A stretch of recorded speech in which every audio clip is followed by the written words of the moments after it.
আগামীকাল দেশের অধিকাংশ জায়গায় অস্থায়ীভাবে দমকা হাওয়া সহ হালকা থেকে মাঝারি ধরনের বজ্রপাত বৃষ্টি হতে পারে। সেই সঙ্গে দেশের কোথাও কোথাও মাঝারি ধরনের ভারী থেকে অতি ভারী বর্ষণ হতে পারে। এদিন সারা দেশে দিন এবং রাতের তাপমাত্রা প্রায় অপরিবর্তিত থাকতে পারে।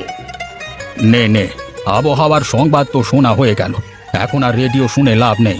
কালকে থেকে ভারী বৃষ্টিপাত হওয়ার সম্ভাবনা আছে। আরে আমরা তো বেঁচে গেছি, আগে সব ফসল কেটে ঘরে তুলে ফেলেছি। হ্যাঁ গো হ্যাঁ, আমার তো আরও 1 সপ্তাহ আগে ফসল উঠে গেছে, কিন্তু তাকিয়ে দেখো মাঠে প্রায় অর্ধেক লোকের পাকা ধান রয়ে গেছে।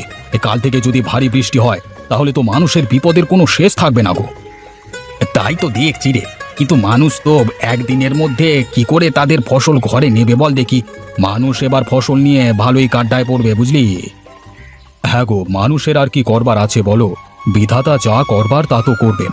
এখন সবাই মিলে বিধাতার কাছে প্রার্থনা করা ছাড়া তো আর কিছু করবার নেই, তাই না? এক কাজ করি, সবাইকে ডাক দিয়ে বৃষ্টির পূর্বাভাস জানিয়ে দিই, তাহলে সবাই সতর্ক হয়ে যাবে।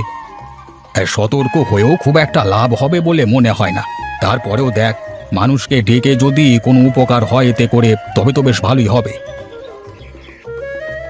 শোনো শোনো শোনো, সবাই যার যার কাজ ফেলে রেখে এদিকে এসো, সবার জন্য একটা বিশেষ খবর আছে। সবাই এক্ষুনি নিজেদের কাজ রেখে এদিকে এসো। বাবারে বাবা, তোর গলা নাকি হ্যান্ড মাইক? এত জোরে চেঁচিয়ে একবারে কানের তালা ফাটিয়ে দিলি দেখছি।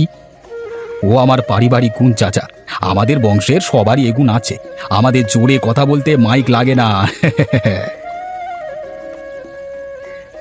কি গো কাকা, কি হয়েছে? ডাক দিলে যে? কি সুখের সুসংবাদ শুনবার জন্য নাকি দুঃখের দুঃসংবাদের জন্য? বলো বলো, তাড়াতাড়ি বলো, মাঠে মেলা কাজ পড়ে আছে। আগামীকাল থেকে ভারী বৃষ্টির সম্ভাবনা আছে, তাড়াতাড়ি তোমাদের ফসল কেটে ঘরে নিয়ে যাও, তা না হলে মহা বিপদ।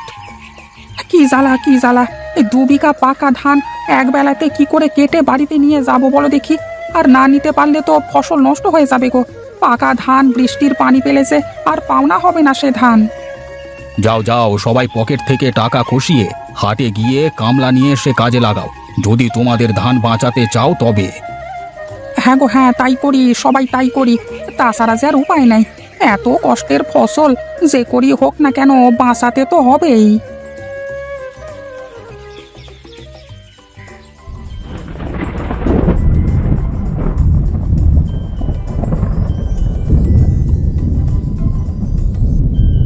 দে দে, তাড়াতাড়ি আমার হাতে একটা একটা করে দে ধানের আঁটি, আমিও ভালো করে গাড়িতে সাজিয়ে দিই।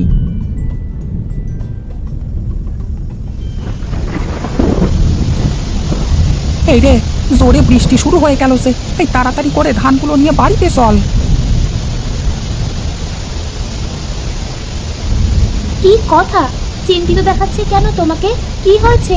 সেই মাঠ থেকে এসে এখানে যে বসেছো, তারপর তো আর কোনো কথাবার্তা কিছুই বলছো না আমার সাথে। কথাবার্তা কিভাবে বলবো গিন্নি, মাঠে অর্ধেকের বেশি পাকা ধান রয়ে গেছে।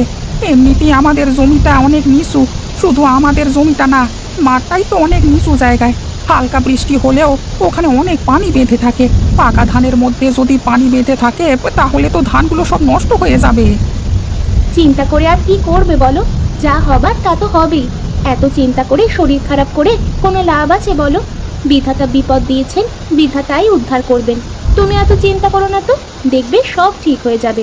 ঘরে গিয়ে খাবে নাকি এখানে খাবার আনবো বলো? সেই সকালবেলা থেকে তো তোমার নাওয়া খাওয়া সব বন্ধ হয়ে গেছে। না গিন্নি না, এখন খাবো না। বৃষ্টি থামলে তারপরে মাঠে গিয়ে মাঠের কি অবস্থা দেখে তারপর খাবার খাবো। এখন আমার কোনো কিছু ভালো লাগছে না। দেখো কাণ্ড, মাঠে পাকা ধানের ওপর বৃষ্টি পড়েছে বলে কি খাবার খাবে না? আমি ভাত বাড়ছি, তুমি এসে খেয়ে নাও।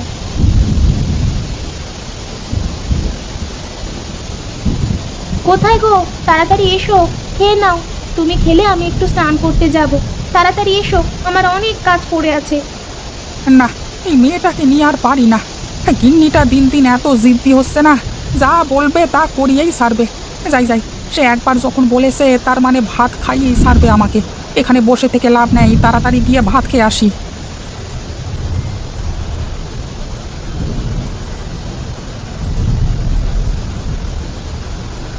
ওই দেখো, এই খাবার ঘরের জানালা দিয়ে দেখা যাচ্ছে বাইরে বৃষ্টির ফোঁটা অনেকটা কমে এসে। আমি ছাতাটা নিয়ে গিয়ে দেখে আসি মাঠে পানি জমে গেছে কিনা।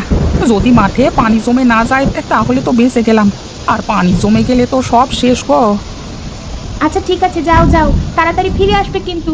মাঠে গিয়ে আবার এই বৃষ্টি কাদার মধ্যে কাজ শুরু করে দিও না, তাহলে আবার অসুস্থ হয়ে পড়বে। তখন আমাকে আবার কাজ কাম সব ছেড়ে দিয়ে তোমার সেবা যত্নে লেগে পড়তে হবে। আচ্ছা আচ্ছা ঠিক আছে, আমি মাঠের দিকে গেলাম। মাঠে গিয়ে শুধু মাঠের অবস্থাটা দেখি চলে আসবো, বেশি দেরি হবে না আমার।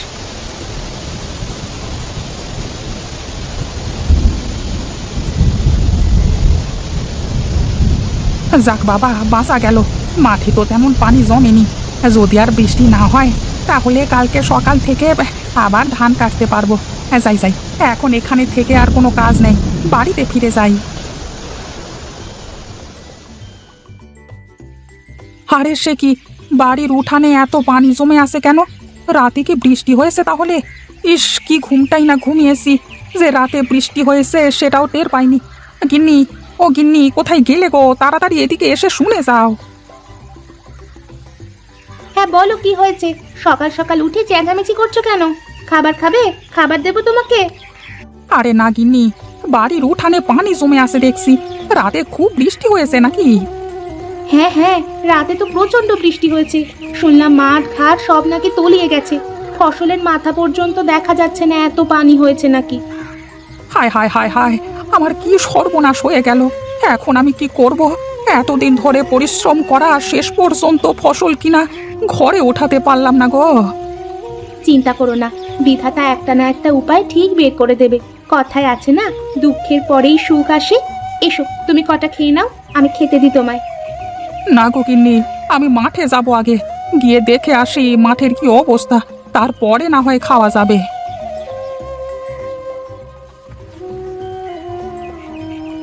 আরে রামু কাকা, তুমি এখানে বসে আছো যে? মাঠের দিকে যাবে না? কিছু জানো না নাকি? মাঠে গিয়ে কি আর হবে, সব তো শেষ হয়ে গেল। মাঠ ঘাট নাকি সব তলিয়ে গেছে, ফসল কাটবো কি করে? এবার ভারী লোকসান হয়ে গেল। আরে যেটা হয়ে গেছে তুমি এখনো সেটা নিয়ে পড়ে আছো কেন বলো তো? আরে যেটা হচ্ছে সেটার কোনো খবর নেই তোমার কাছে? কেন, কি হয়েছে আবার? আরে কাকা, কালকে সারা রাত ধরে ভারী বর্ষার ফলে মানুষের পুকুর ভেসে সব মাছ মাঠে উঠে গেছে। আরে মাঠের মধ্যে মাজা সমান পানি বেঁধে গেছে, তার মধ্যেই বিশাল বিশাল বড় বড় রুই কাতলা মাছ হচ্ছে, বুঝলে? বলো কি গো, সত্যি নাকি মাছ হচ্ছে? তাহলে তো যেতেই হচ্ছে দেখছি। গিন্নি, ঘর থেকে থুরকুসটা দাও তো দেখি। ওই দেখো দাদা, এই বলেছিলাম না মাঠে অনেক মাছ হচ্ছে। এই চলো চলো, মাছ ধরতে লেগে পড়ি। হ্যাঁ হ্যাঁ, চল চল, তাড়াতাড়ি চল।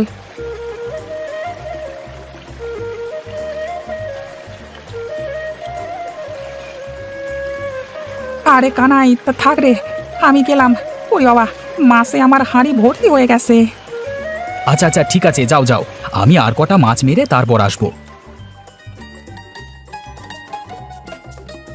গিন্নি, ও গিন্নি, কোথায় গেলে? তাড়াতাড়ি বাইরে এসে দেখো, কত মাছ ধরে এনেছি আমি। ওরে বাবা রে বাবা, কত মাছ পেয়েছো তুমি! সব তো বিশাল বড় বড় মাছ দেখছি। এত মাছ তো আমরা খেতে পারবো না, সব মাছ তো নষ্ট হয়ে যাবে গো। তাহলে একটা কাজ করি, এত বড় বড় মাছের খুব ভালো দাম হবে গিন্নি। এই বাজারে গিয়ে মাছগুলো বিক্রি করে আসি, ফসলে যে লোকসান হয়েছে মাছ বেচে সেই টাকা উঠে যাবে। বাহ, এই বুদ্ধিটা কিন্তু দারুণ। তুমি এক কাজ করো, বড় বড় দুটো মাছ বাড়িতে রেখে দিয়ে সব মাছ বাজারে বিক্রি করে দিয়ে এসো। আচ্ছা আচ্ছা, ঠিক আছে ঠিক আছে, হ্যাঁ তাই করি।